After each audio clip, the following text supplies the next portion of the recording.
Believe it or not, most people trying to land an appointment setting role are actually making it way harder than it needs to be. As someone who runs the #1 setting coaching company in the space and has helped over 100 people get placed onto quality offers, I know exactly what separates the people who land roles within 2 to 4 weeks and the ones who spend months sending copy-paste DMs from an Instagram account that looks like a scam. After watching this video, you're gonna look back at how you were approaching this and wonder why nobody told you this sooner. And this is not just gonna cover how to find the right offers, it's also going to cover how to reach out in a way that actually gets replies, how to evaluate the offers, and how to successfully pass the interview stage. If you implement even one thing from this video, I promise that you will be able to find a quality offer within the next 2 to 4 weeks. Let's get into it. By the way, if you're wondering why you should listen to me, I've helped over 100 people go from zero to making anywhere from $3,000 to $30,000 per month with setting and also larger vehicles. I also ran a recruitment and management agency where I placed over 100 reps on vetted offers and generated over $11.2 million combined for our clients. I know exactly what these big offers are looking for in a setter, and I'm going to give that to you for free right now. Look, this is not just about landing the first role, it is about what comes after. Setting is the entry point into a completely different trajectory. The people who treat it as a launch pad end up either going into closing or management, growth operation, or just running their own offers. We have Teddy, for example, who made over $45,000 in a single month with his own management agency. Sebastian, who's making $30,000 per month as a growth operator. And Josh, who went from construction at 17 to making over $27,000 last month as a closer. I can genuinely go on forever because these are not exceptions, this is a common pattern we are seeing. When I started Setters Academy, I knew that people would go in, learn setting, learn the fundamentals of business, and then go and be able to build their own things, and that is exactly what happened. That is because the first role is not the final destination, it is just the starting point of your journey. Now we're going to be talking about how to find and land offers. So the first thing I want to talk about is finding an offer. Now, there are two ways you can do this. Number one is outreach, which is like a short-term solution, and number two is building a network, which is more of a long-term solution. One thing worth noting as well is outreach actually helps you create a larger and a better network. So for the short-term side of things, so the upside of outreach is you are directly messaging for roles and opportunities, which means that you are more so in control and you are essentially being proactive. If you want to make sure that you are most likely to get an offer, you can literally work directly and significantly harder. The downside is it can take months to land a good role, and it is pretty difficult to stand out, as you can imagine. So you can see here as an example is like sending a message like this. So outreach isn't great, but it does work. If you do enough volume and you focus on enough quality people, which we're going to talk about later on, the 4 horsemen, it does work, but you really need to do it strategically. Now, the network side of things, which is like the longer term solution, the upside is you have higher quality offers. You don't waste months outreaching, and you are likely to get feedback and support through the management because the offers are probably better too. If somebody's putting you on an offer and they're referring you, the offer is most likely way better than the one you're finding on cold outbound because you can't even reach out to people with too many followers through cold outbound. They're not going to reply.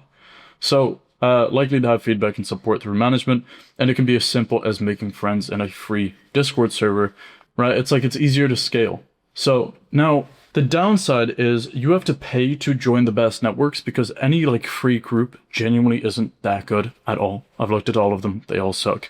And building a network from scratch can also take months, which is why it's more of a long-term solution. But if you want to do well in this industry anyway, you will have to build a network one way or another. So outreach is a short-term solution, which everybody should do at the beginning, but over time you want to build your network because that will help you become irreplaceable, that will help you become leveraged and ultimately get better roles. So number 2 is who to actually outreach to. Now the thing is, a lot of people will make the mistake of outreaching to only creators and coaches as they're the ones who hire DM setters. That's what all coaches preach. If you look at anybody's YouTube channel who tells you not to reach out to coaches anymore, they literally saw me talking about it and decided to copy us. But here's who you should be reaching out to, and it is the 4 horsemen. Number 1, sales managers. Number 2, closers.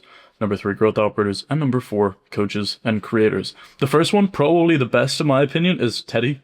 Obviously don't reach out to Teddy, but sales managers.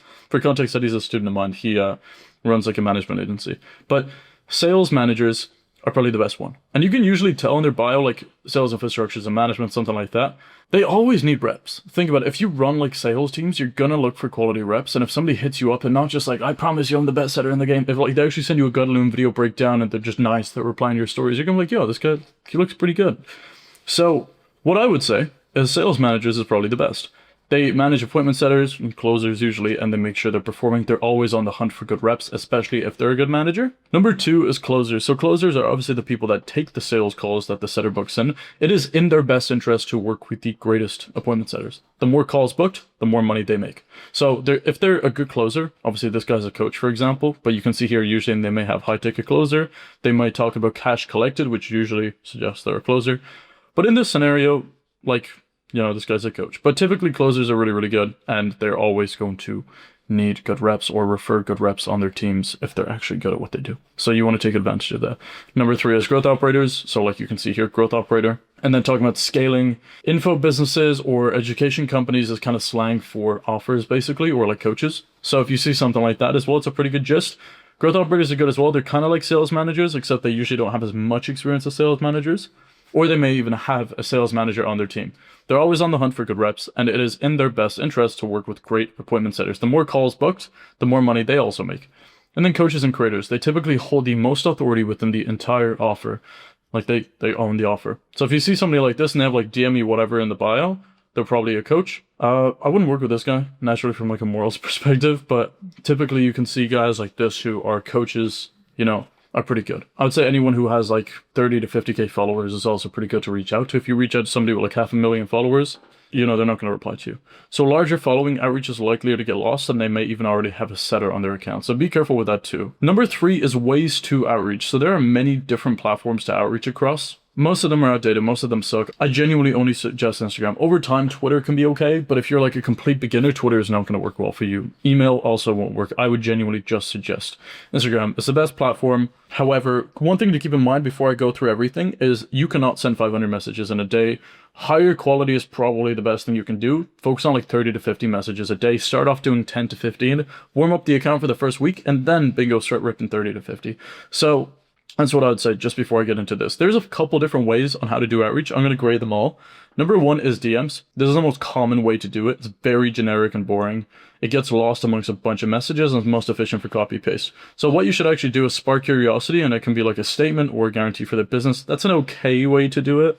Like I said, DMs generally aren't that good. You can see here we're saying something to probe a reply and try to get a response. It is good for copy and pasting, but like I would say in most scenarios, if you just DM, it's not going to work. Also, Cruise isn't going to reply to you. He has 340k. Number 2 is voice notes, which obviously just send it to voice note. People are going to be like, oh, what's this guy talking about? Curiosity. You can even like offer a guarantee if you want.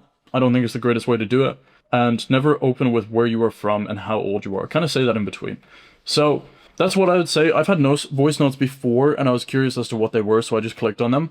I don't think they're amazing. I think they're not bad though. My favorite way is probably going to be a Loom video with a DM, and then also like a good breakdown. Do I think Kobe's one looks amazing? No. But I think you can make pretty good ones, especially with Claude nowadays, or just like a video like this. But this is like a pretty cool breakdown. So one thing to say is like send a DM as well, because nobody's going to click the Loom itself. You still have to spark curiosity with the DM. The Loom must be professional and concise, make it look good, have a nice presentation, and it's a great way for them to see you without doing an actual interview, which makes you look better than everybody. A good Loom consists of no stutters, talking about your ambitions, saying like you plan on becoming the best setter. It shows them that you are obviously locked in. Any results that you've generated or like something you've invested into to show your commitment. A promise. I don't think you should do a promise, especially if you're so early on. Now that I think of it, like you can, but a coach isn't going to care about $100. I'm going to be so on it. Let me actually get rid of that. It's not worth it for you. I change it. It works better for coaching and coaches and stuff like that. And then a bonus thing is like funnel hack their DM setting and explain why it can be improved. If you have a good skill set, this can be great. If you're a beginner, genuinely what you should focus on is talking about how, like, who you are, where you're from, that type of thing, how long you've been setting for, and your unique edge. Whether it's like you worked in a supermarket and you have all this experience of like retail, whether it's like you invested into something, your back's against the wall, what your long-term goals are, stuff like that. I genuinely think this is the best. Get creative with it. So the final one is like a video. So this is like a 6 out of 10. It's not bad. Seb did this, one of my students previously. He made over $70,000 with setting, and he landed over 2 roles like this. It's not bad. It works. Same principle as a voice note, but just an Instagram video, sparks curiosity and pitch. If you do one of these, I would also say Like, send a message, right? Don't just do this. And then he obviously explains who he is and stuff like that and rips off of that. But that's not a bad way to do it. I think it works quite well. I think this also works quite well. Voice note is okay, but what I'd actually go and do, to be honest with you guys, I'd say a voice note nowadays is like a 5. And this is like a 7.5. But if you do something like this, one of these, with like a good breakdown, fire. Nail on the head. And if you're wondering what you should talk about, who you are, where you're from, you know, why you're doing setting, where you want to go, and like a breakdown of your unique edge as well. I would do something like that. So that is number 3, ways to outreach. So number 4 is getting a reply. There are 2 scenarios. They either say yes or no. If they say yes, you want to book them in for an interview where you are being interviewed. And the goal is basically to get them on a call. You know, you get on a call with them, you sell yourself, you ask them all the questions, which I'll talk about in a moment here, and you just get a better understanding of things and seeing if it's a match to work together. So if they say no, what you want to do is have a follow-up structure. And one thing I'll say real quick before I go into what you should say is the typical amount of follow-ups for a prospect to reply is like 5 to 7. Most setters quit after 2 messages. When I was looking for an offer, I would always get a reply after like the 3rd or 4th message personally. I don't know why. I would never get it straight away. 3 or 4, day after day. And it worked. So what I would do is day 1, and like you can play around with this. This isn't like a framework that you have to follow. Get creative. If you all go and do the same thing, it's not going to work. Make it unique. Day 1, initial point of contact.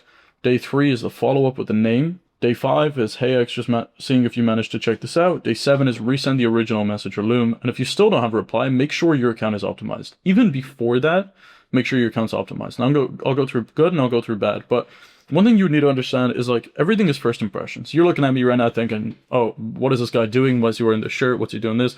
You made impressions off of me. You made an assumption straight away. You know, if I was wearing like a tank top, you'd be like, oh, this guy's like bummy. So you're going to make assumptions. Same thing with your profile. With this guy, you'd be like, oh, this like some Brazilian guy. He looks cool. He looks nice. You know, American as well. With this guy, you'd be like, scammer. So your first point of contact is your profile. It's not the message. They'll always look at the profile first. If it looks mysterious, they will not trust you. It is the internet. The first barrier of sales resistance you need to break is making sure they trust you and how you look. So have a good profile picture. Have a good following or followers if you can. If you can't, it's okay. Just make sure you have the rest. Your line of work is quite cool. Testimonials, a lot of you won't have this, which is okay. And lifestyle posts, which is cool. A bad one is no profile picture, no bio, no posts, and no followers. No matter how valuable your outreach is, it will not be seen without a good profile. So that is extremely important too. But that's what I would say. That is kind of like the follow-up structure you should be following. If you don't have a good profile, you're going to get cooked. Like I said, feel free to switch this around. But what you should do is optimize your account and then do outreach. Kind of like pick one of these ones that we talked about. I would genuinely suggest this. And if I want to give you a proper structure, it's like, hey, I'm this guy. This is my experience. This is what I want to do. This is my long-term goal. If you consider me for an interview, I think it'd be the best thing ever. Let me know. Have a great rest of your day. Peace.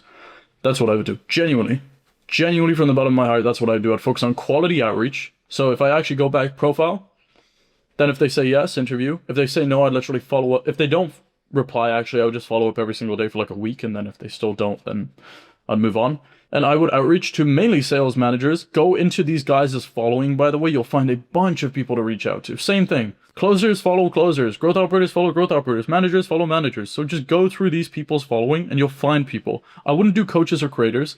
I would do growth ops. I would do sales managers and I would do closers. I wouldn't do setters really. Setters are going to be stingy with giving you like their offers. Why would they? So that's what I would do, genuinely. Number 5 is evaluating offers. So you're going to have good offers and you're going to have bad offers. So if we go through this, a bad offer is going to be something, and we can literally compare them side by side.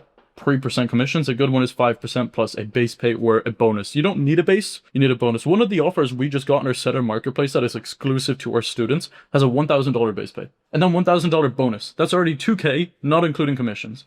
Program price $1K, meaning you make $30 off of this. Whereas with this one, you would make $250 on 5%. Number 3 is low revenue. So $4,000 per month means you're going to make like $120 on 3%. Revenue $60,000 means you're going to make 3K, 3,000 USD just off of comms, which means commissions. Number 4 is support. So like, let's say there's a bad culture versus feedback every single calls, team calls every single week, stuff like that. High competition. If there's 10 other setters, you are competing for crumbs. Like you're not making any money. Think about it. Do the math. And then client success. Students are getting results.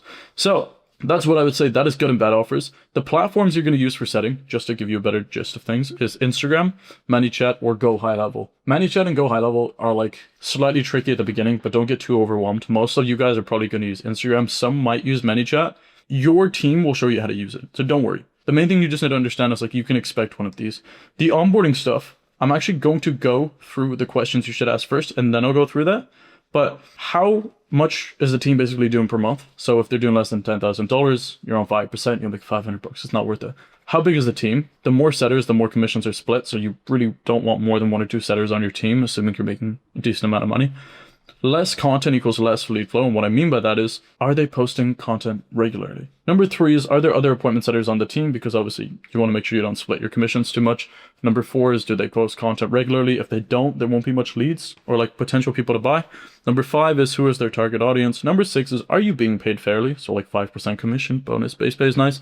And number 7, what happened to the previous setter? If you can understand what happened, then you can determine what you should or should not do. And if they didn't have a previous experience, then cool. You can ask them, how do I make sure I'm the best setter you've ever been with, worked with, whatever. So the next thing I'm going to talk about is the onboarding. And this is just a gist of how it goes. If you want more information, you can go to the full training, but I kind of want to show you what it looks like. The next thing I want to show you is the onboarding, just to give you a better idea of how this is going to work. Number 1, you're going to have like a congratulations. Number 2, an onboarding call where they give you the usernames and passwords. You sign into everything. They give you the codes. They will give you like metrics or KPIs, which is like key performance indicators. Basically, how many messages are you sending per day, stuff like that. And then you go above and beyond in the first week. Just make sure you over deliver. That's kind of what it looks like. And number 6, last but not least, the typical setter journey.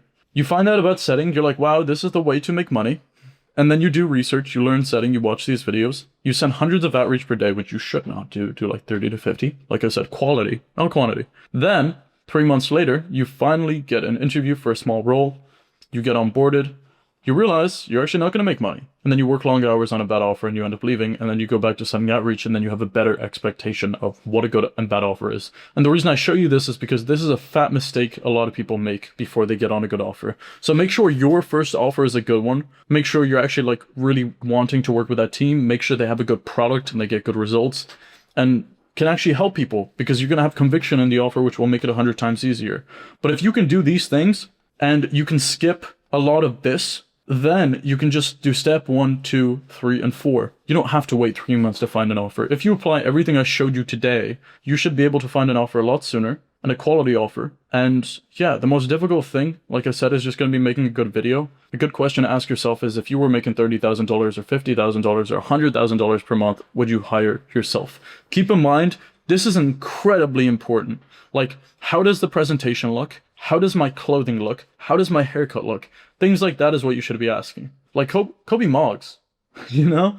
Whereas like if it was like some random dude that doesn't look good, you'd be like, okay. So that's what I want you to focus on. Make a really, really good video. Make sure you reach out to quality people and figure out a lot of this stuff by doing your own due diligence. There's a lot of information here. Go and apply it. Now, understanding this process is one thing, executing is a whole different thing. If you want to skip the hard part of finding and vetting offers all on your own, and you just want to get placed directly onto an offer you know is good and you know will make you money, check out the link in the description, book in a call with me and my team. We will see you there. Peace.